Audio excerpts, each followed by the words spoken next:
সকালে ঘুম থেকে উঠেই মনে হচ্ছিল কিছু একটা খাই, তাই চলে এসেছি simple and easy but tasty breakfast বানাতে। কাদের কাদের এরকম ফাঁকিবাজি ব্রেকফাস্ট বানাতে আর খেতে ভালো লাগে? হ্যালো গাইস, কেমন আছো তোমরা? ডিম টোস্টটা দেখতে কেমন লাগছে বলো? খেতে কিন্তু বেশ ভালোই হয়েছিল। তো আমি এখানে ভাত বসিয়ে দিয়েছি, আজ উনানেই ভাতটা হচ্ছে। আর আমি উনান ধরাতে পারতাম না, কিন্তু এখন খুব ভালো করে শিখে গেছি। এখানে ভাত বসে গেছে, আমার রান্না বান্নাও সব কমপ্লিট হয়ে গেছে। কি রান্না হয়েছে সব দেখাই।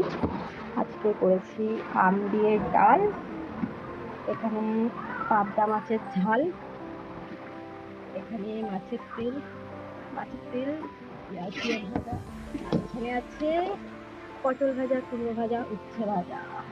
আজ তাহলে এই পর্যন্তই, আবার পরের ভিডিওতে দেখা হচ্ছে। সবাই ভালো থেকো, টাটা।